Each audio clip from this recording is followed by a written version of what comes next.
We're here because free speech is under attack. We're here because people are being convinced that socialism works. We're here because people are being judged guilty until proven innocent.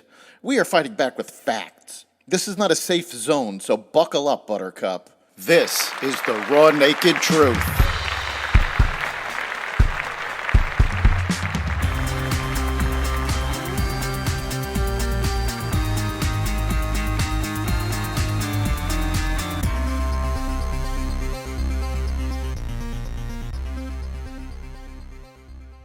Russia, China, Iran, and more. Welcome to the Raw Naked Truth. I'm your host, Eric Lopkin, and here's the news you need to know. The United States, South Korea, and Japan held a trilateral missile defense drill in the Sea of Japan on Sunday, following the launch of an intercontinental ballistic missile by North Korea. The South Korean Navy said that the exercise focused on tracking and detecting a computer-simulated ICBM that had been launched from the Korean peninsula. Naval officials said the drills were intended to vigorously promote trilateral cooperation to address regional security challenges amid the increasingly severe security environment surrounding Japan. The exercises come 5 days after North Korea confirmed the launch of its intercontinental ballistic missile off its east coast as a strong practical warning to its foes. Russian officials on Monday halted traffic on a bridge linking Russia's mainland with the Crimean Peninsula, a part of Ukraine that Russia annexed in 2014. A ferry service between Russia and Crimea also was halted. The traffic was stopped after explosions hit the Kerch Bridge, killing at least 2 people. The head of the Russian-controlled administration in Crimea said the shutdown was due to an emergency situation. A Ukrainian official said Ukraine was responsible for the blasts. The bridge, a key supply line for Russian forces in Crimea, was partially closed in October after a truck bombing. Russian President Vladimir Putin ordered the 12-mile span's construction and inaugurated it in 2018. Russia also said Monday it was ending its deal to allow the export of Ukrainian grain. The announcement came after the Kremlin blamed Ukraine for the attack that forced the closure of that bridge, but Moscow said its decision on the grain deal had nothing to do with the explosions.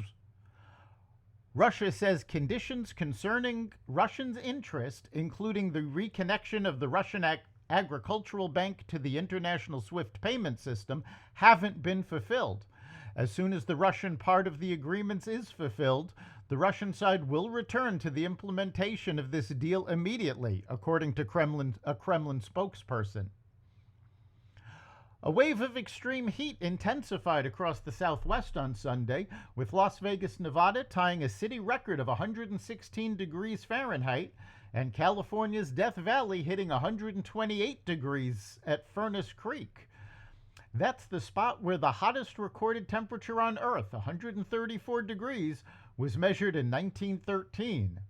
The current high temperatures have left more than 110 million people across the United States under extreme heat warnings.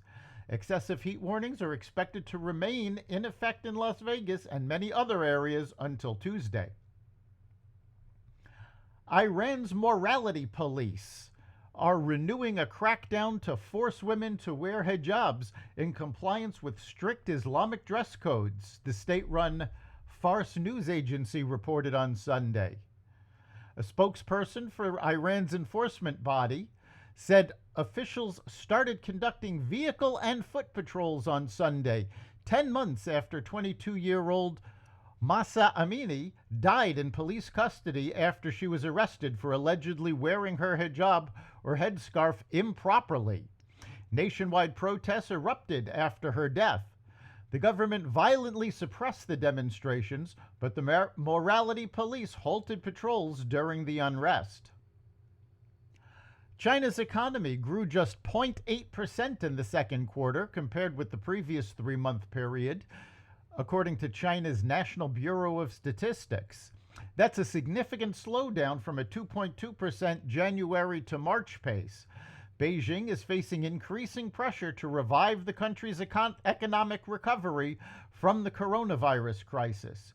Youth unemployment surged to a record high 21.3% in June, with more than a fifth of people from 16 to 24 out of work.